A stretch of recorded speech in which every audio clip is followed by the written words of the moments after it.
I got a really fun one for you all today, and this game is now officially out as of March 8th for PC, Xbox Series S and X, and also Nintendo Switch for the modest price tag of $19.99. I'm almost certain that this one will pique the interest of many of you DOS 2 and BG3 fans on my channel. The Stolen Realms is a simultaneous turn-based tactical dungeon crawling looter with action RPG elements, and it also plays in many ways like a D&D CRPG. You get to control and build up to 6 heroes, and the game's difficulty scales according to the amount of party members that you want to run with. This game can be played solo, which you'll see me doing today, or you can play through online co-op with up to 5 other friends. I've only played solo, but I'm almost certain that the co-op in this game will be an incredibly fun experience. The designers at Burst to Flame created a really cool combat system where everyone that's on the same team can go at the same time if they so choose. So I'm going to start off with a more in-depth game overview, and then we're going to jump right into some pure gameplay around the 8-minute mark or so, chapter markers below. Thank you to Burst to Flames for sponsoring this video. There should be a link below if you're interested in picking this one up. So all of your party members in this game, if you're playing solo, you get to create yourself, and you start off with a build preset class, of which the game offers monk, summoner, priest, cryomancer, shadow knight, shaman, warrior, thief, pyromancer, and ranger. It's important to note that this first class choice only determines what class skill tree that you'll be getting your 3 starting skills from. As you level up in this game, you'll have the freedom to go into any of the class skill trees that you want. It's a multi-classing dream come true. There's a ton of different skills in this game. It's really fun to mix and match from different classes. You have active skills, passive skills, and skills that require a certain amount of points invested in order to unlock. Now, the cool thing about the attributes in this game is that they don't really force you into specific classes or builds. For example, if you put points into the might attribute, it increases the power of damage in general, overall, and also healing skills. So most classes and many builds can benefit from the might attribute. It's not just your frontline warriors like you might see in a game that has the strength stat, for example. You do get to customize your character's appearance with gender, hair, head type, eyebrows, and also facial hair. Nothing too crazy here, but good enough for a game of this style. And then you also get to choose a starting weapon. But like with the attributes, weapons in this game offer a lot of freedom in that you don't really get railroaded into using a specific weapon type. There's a ton of weapons in this game, and part of this game is getting better loot, so you're going to be cycling through a lot of them to find what fits you best. In the game's main campaign mode, which I'll be playing today later in the video, to form your party, you just drag the characters that you've created into the current party box, and that will create your party size. But it's up to you what party size that you want to roll with each session, as the difficulty will scale with the amount of party members. And speaking of difficulty, there's plenty of different difficulty options to choose from. If you're an experienced CRPG player, I would recommend starting probably on Veteran. I should also quickly mention that aside from the campaign mode, the game also offers a roguelike mode, which is this more fast-paced version of the game that brings in some RNG elements to the builds and what becomes available to your characters skill and weapon-wise as you progress. This, of course, is a permadeath mode, but even when you fail and have to start over, each run that you do still helps your future runs, as certain things will remain unlocked, like passive skills and some characters. So we've created our party, and now we head into the world. The basic gist of the game is you have this hub town area where you can buy, sell, store loot, and also craft in between missions. Now, you only see one party member at a time right now, but when I initiate a combat encounter, all 4 of my party members will show up on the battlefield. When you're all set in the town, you'll then head to the portal and embark on either side missions or take the path of the main quest and story. If I go north or south, these are side quests, but if I take the Eastway path, which does include side quests, those nodes will actually bring me to the place that I need to go to for the main quest. As you progress in this game, more and more nodes will unlock, and you'll get different biomes and different landscapes, bigger and scarier creatures, and things of that nature. When you do a quest, or should I say node, the goal is to progress through a series of stages which present you with different activities to do. We have regular battles which reward loot, hard battles if you're up for it. You can do events, which are these really fun D&D-like RP scenarios where many times your characters will have to do some dice roll skill checks. For all of these events and also many quests in the game, especially the main quest, there is a narrator with a really awesome voice that makes it highly enjoyable to listen to. In this particular event, for example, my party was presented with a trap, and I had to choose which party member of mine would attempt to disarm this trap, and if I succeeded, I would get some XP, but if I fail, I would get the visually impaired status effect, and my party would lose 30% HP. None of my characters at this time had great dexterity, so my best odds here were to use a party member with a 0 modifier as opposed to using one with a -1. I ended up making the roll, and of course I failed, and then I had to suffer those negative penalties. I've also done events such as archery contests, there's statues that you can pray to, mimic chests, wells that you can attempt to descend into and possibly find treasure if you roll good, and the list goes on. These events are really a ton of fun, and it's so nice to not always have to do combat. But speaking of combat, it's definitely the highlight of this game, and it's a blast, especially when you get further into the game and fill out your hotkeys with all the cool skills in this game. When a combat encounter begins, there's a placement round where you set your characters where you want them on the battlefield, and then your entire team gets to go first in any order that you want. If you're playing co-op, players can take their turns at the same time, and actually your opponents will many times do just that, or they'll take their turn very, very close to one another. And this offers a bit of chaotic fun, but also really helps speed things up in this game, so it never feels like you're waiting too long. In combat encounters, different buffs will spawn at different times, and you can pick these buffs up, such as ones that give you an extra action point. There's statues and totems that radiate these AoE effects, sometimes good and sometimes not so good. There's barrels that will explode and other barrels that will turn into cloud smoke that will increase your dodge chance. And yeah, when you fight in this game, it's definitely got a DOS 2, even BG3 vibe to it. Each character has an action point, but not all skills require an action point. You have skills that require mana, and that is something that you do have to manage. There's a ton of different synergies in this game. I'm running a classic tank-like character alongside a ranger, a priest for heals, and a pyromancer. The combat in this game, it really is so much fun. It's really smooth, and the further that you get into the game, the crazier the combat encounters become, and the bigger and the scarier the bosses will get. After a combat encounter is over, you get your loot and your XP, and then you push on to the next stage within that node. Sometimes you do get offered the chance to rest to replenish HP and mana, or if you don't really need HP or mana, you can rest to prepare your character, which will increase things such as gold yield. When you choose the treasure option, you can find some really great loot, and then the shop option spawns in an NPC to trade with. As you're walking around these nodes, there will be resources that you come across with these mini games, such as the mining minigame, harvesting minigame, and also the fishing minigame.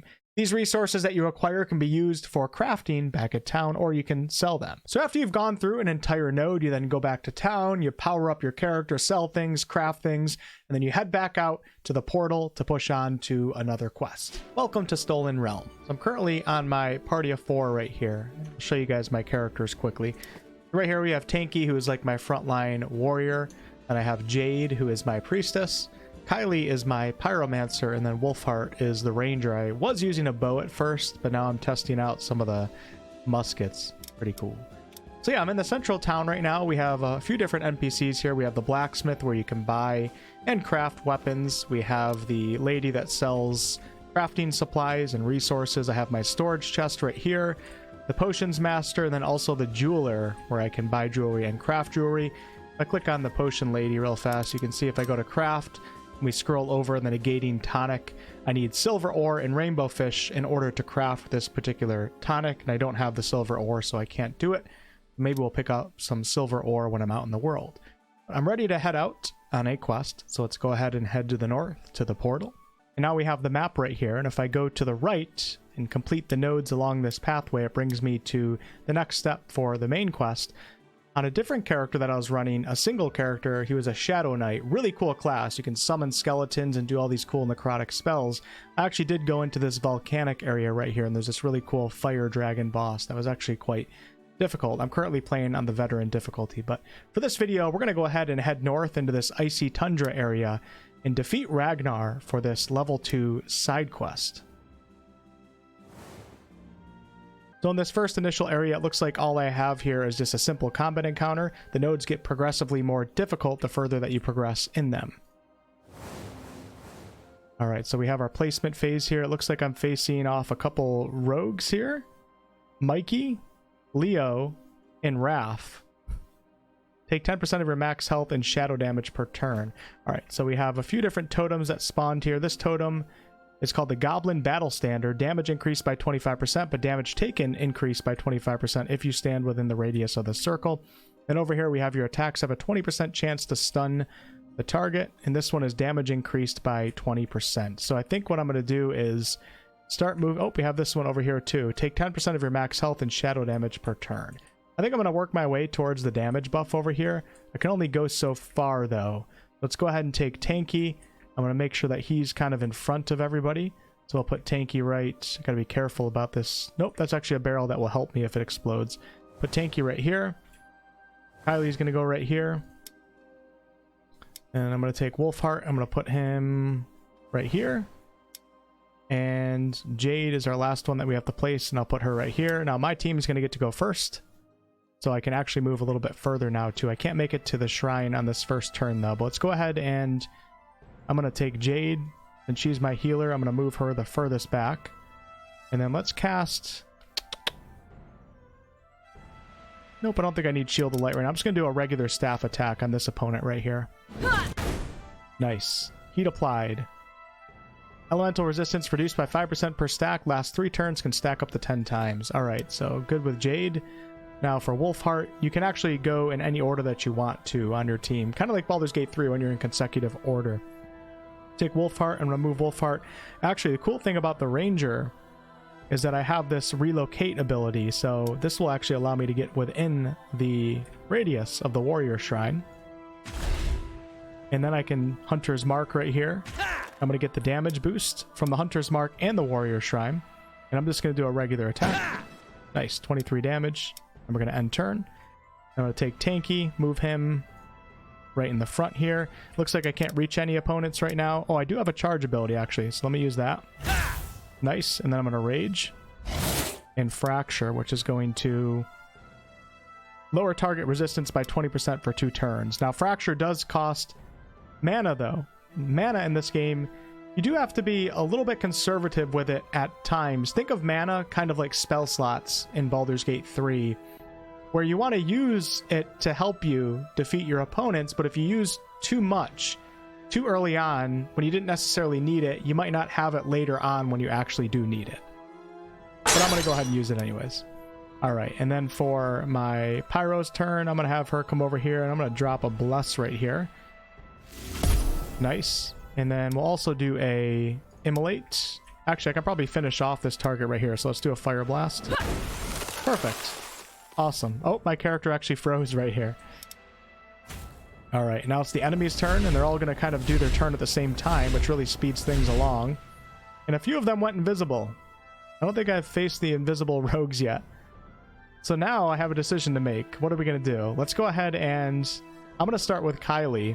I'm going to cast a fireball right in here. I'm pretty sure one of the rogues is in this area. There we go. We got one right there. So then let's go ahead and Immolate. Perfect. So that's going to apply heat for 3 turns, which is damage over time. And then I'm going to back up and try to get within this warrior shrine. And since this guy has been revealed, I'm going to focus on that character. Let's take Jade. I'm actually going to have to move up a little bit, which is a little risky, but I can't reach with anything else. Let's go ahead and do Shield of Light on my tank here. We'll increase his defenses, and then I'm going to do Blinding Light. Nice. As you progress further and get further into your skill trees, this is just a level 2 and 3 party right here. You get some really cool, powerful skills. You start seeing like lightning storms going off and things like that. These are fairly basic skills and spells. All right, so now let's go ahead and this is Wolfheart's turn. I'm going to Hunter's Mark. Mikey right here. I'm going to do a ranged attack. Nice, that should have applied the 20% damage boost. I'm actually going to move back just a little bit.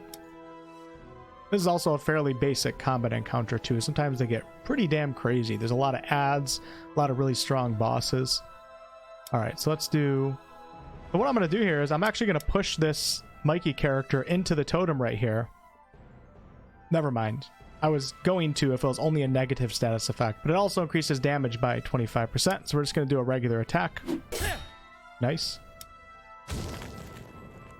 Alright, now all the rogues... Oh my gosh, I haven't seen that ability yet. Here they all come.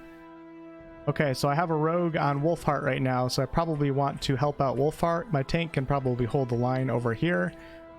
Let's take Wolfheart, and I'm going to do... Oh, I don't have my relocate because it's on a cooldown. I do have this smoke cloud, though. I'm going to shoot this. And it looks like I'm... Am I within it? I can't tell if I'm within it. If I check my stats box, I'm not. If I go into it, I'm going to take an opportunity attack, but I'm going to do it anyways, just so you guys can see it.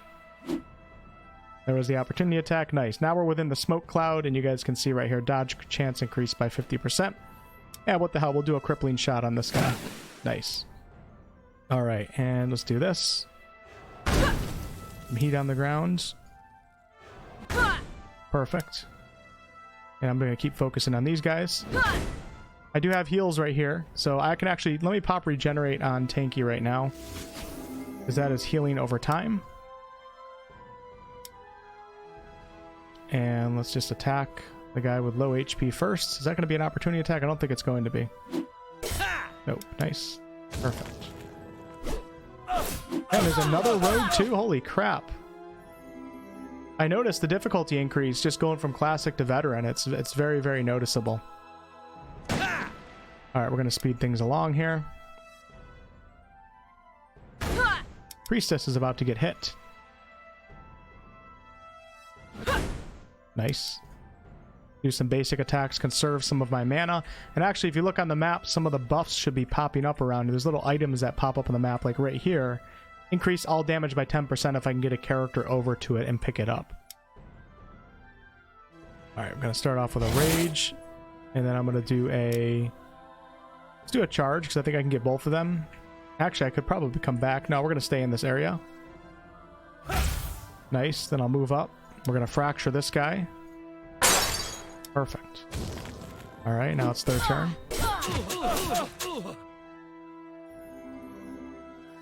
Okay. Nice. And I'm going to come over here and I'm going to grab this refreshing globule. Lowers cooldowns by 1. So, oh, I'm frozen, so I can't on this turn. Never mind. All my characters are frozen, so it seems like when these rogues die, they give off this AoE freeze attack. I have to skip almost everybody's turn. Dang, these guys are kind of tough. Alright, so let's pick this up. And come back, and I'm going to relocate, actually. But I don't see any of the rogues, so let's skip over to Jade's turn, or let's skip to Kylie's turn, and let's do another fireball. Really, I didn't even hit any of them. Crap.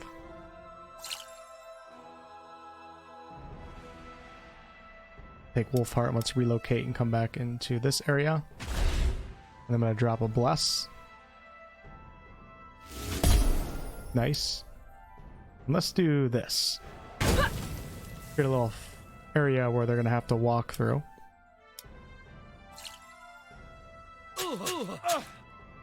Nice, we got the fire effect on that guy. Yeah, this fight is a lot more intense than when I played on Classic. A lot more intense. Okay, perfect. Now we're going to come back. Try to group up around this totem right here. Nice. And let's immolate. I can't move because I'm going to take an opportunity attack. If I do, I can move, but I'm choosing not to. Alright. Hunter's Mark. We're going to do a... I could do a crippling shot on this guy. I can't reach, though. That would make him a lot slower. It would probably take him 2 turns to reach my party over here, but... Yeah, what the hell? Let's do it. You can use the hotkeys, too. I'm in the habit of clicking the buttons down here, but I could just press 3 to activate crippling shot. I think I have to go... Aw, man. I can't reach. Or I can't see because of the tree. I think it's the tree and not the smoke cloud, so we'll just attack this guy right here. Nice. And then let's do Blinding Light. I'm going to pop a Regenerate on our... Who's the lowest HP? Kylie's running pretty low. We'll do Regenerate and also Cure. Regenerate and Cure. 2 heals. Perfect. And then we'll do Shield of Light on Kylie also. And then I'm going to back up into the Warrior Shrine. As you can see, it does get quite tactical. If the game is too easy when you're playing, I do recommend turning that difficulty up, so it forces you to start being tactical. Otherwise, you get lazy, and you don't have to engage with the game as much. Alright, let's take this guy out. Nice. And turn. Do a regular attack. Back Wolfheart into the Warrior Shrine. See ya. Alright, we only got one enemy left, so I'm going to do a Tracker's Mark. So you can see my mana went down a little bit, then we'll do a Crippling Shot. Nice. And then Jade will do a regular shot. I can't reach, actually. I'm going to stay back here. Kylie's turn is done. The turns go by so quick because of the simultaneous nature of everybody taking their turn at the same time. Alright, so this globe right here restores 50% of max mana. I'm actually going to try to get it because, like I said, I could take a potion. Your mana is limited even when you have potions, so if you can get some free mana back by items on the map, it's going to help you in the future, and it's also going to conserve some of your potions. So let's see if I can get Kylie over to that. Not on this turn, but maybe soon. Do a fireball. Nice. And maybe I can charge all the way up here. Might as well. Okay. Looks like I have to move over a little bit to get this shot off. There we go. Perfect. Okay. I'm going to move up here. I'm going to pop a cure.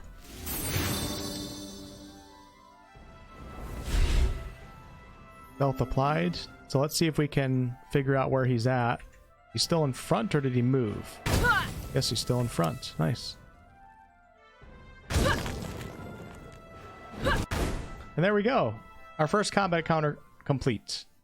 It was actually a little bit more difficult than I expected for the first encounter on the node. We got our battle rewards, we got XP, we got gold coins. My character's leveled up to level 3, and I also got some items here. So let's go ahead and level up my characters. I'm going to go into my skill tree. Right now, I'm just kind of staying within a single skill tree to progress it towards the end because I want to see some of those more powerful skills. Let's go ahead and pick up Haste right here. Target gains an additional action this turn, so we'll grab that. And then for Wolfheart, I'm going to grab probably a passive skill. I don't have any summons yet, but there's a ton of summons. There we go. Summon Raven. Perfect. And then for Jade, let's grab on the light tree, Mass Cure. Restores 36 to 49 health to all allies within 2 hexes of the target. Or Purify. Removes all negative statuses from the target. I'm going to do that. And then for Tanky, my tank character, let's go ahead and let's grab a passive. Increase all damage and healing by 8%. Perfect. And we also get to increase my attributes here. For Tanky, I'm going to do Vitality and Might. For Kylie, we're going to do a little bit more into Intelligence for more mana, and a little bit into Might. For Wolfheart, let's do Dexterity for that crit. Might, and then a little bit into Vitality. And for Jade, I'm going to do 2 Intelligence, 2 Vitality. Yeah, that looks pretty... Actually, let's do a couple more into Intelligence. Okay. So now we push on. As you can see, you can switch your character to any of your party members if you're playing by yourself at any time. And we're going to progress on to the next area. I hope I have an event here that I can show you because they're super cool. They're very D&D-ish. Alright, so choose path. I can choose between a battle and a hard battle. So what I'm going to do is complete this battle and then pick the recording back up when we push even further into the map, and hopefully then I can show you guys an event. Just so you guys can get a quick peek of this right here, you can see I have this interesting opponent right here. The Frozen Treant. So hopefully this goes well. Alright, so that combat encounter is now complete. I did actually lose Jade in that encounter, but I'm not playing on hardcore mode, nor am I playing the roguelite mode. So Jade came back after the encounter was over. Pick up these gold coins here, make sure there's no resources to gather. It looks like I'm clear. Let's head over to the objective. Okay, now we have the choice between a hard battle, an event, and also a battle. And I'm going to choose the event. These are super cool. So let's run around here. pick that up for a little bit of a heal, grab the gold coins over here. Then the event is right in the center of this rib cage right here. Whatever that is, it looks like a gong. Well, let's find out. Tall and gleaming, a gong stands as a sentinel of forgotten times, its radiant surface reflecting the shimmering sunlight. Forged with ancient craftsmanship and bearing the weight of forgotten legends, it calls out to those who dare to strike its resplendent surface. Its mighty clang reverberates through the mountains, carrying a challenge to all who have the audacity to accept. The call is irresistible, a siren song beckoning warriors from near and far to test their mettle. All right, so choose as a party here. We can strike, ring the gong, and issue a challenge, which leads to a battle. Or I can leave. The fear of the unknown grips your spirit, casting doubt upon your resolve. I don't think I want to battle at the moment, so I am actually going to leave. We're choosing as a party, not as individuals, and it doesn't appear as if there's a dice roll for this one. Unfortunately, I left that particular event, but you never know what event you're going to get, and there's been some really fun ones in the past where you roll the d20, modifiers are added, and then you might succeed and get really cool rewards, or if you fail, you suffer some severe penalties. A lot of risk versus reward going on in many of those events. In this next area, it looks like we have a dragon fight, but I'm going to stop the video here. I think I've shown you guys enough of Stolen Realm. I'm having a great time with this game. It is highly addicting to just keep progressing and getting better loot and getting into crazier, more fun combat encounters, and also pushing on the main quest and learning a bit more about the game's story. Thank you all so much for watching, and thank you to Burst to Flames for sponsoring this video. I've had a great time checking this one out, and I think a lot of you guys are really going to enjoy it. Like I said in the intro, it's out for PC, Xbox Series X and S, and also Nintendo Switch. It only costs $20 on PC, which in my opinion is a fantastic price for all the fun that I've been having. I'll leave a link down below if you guys would like to pick up the game yourself, and I'll catch you all on the next one.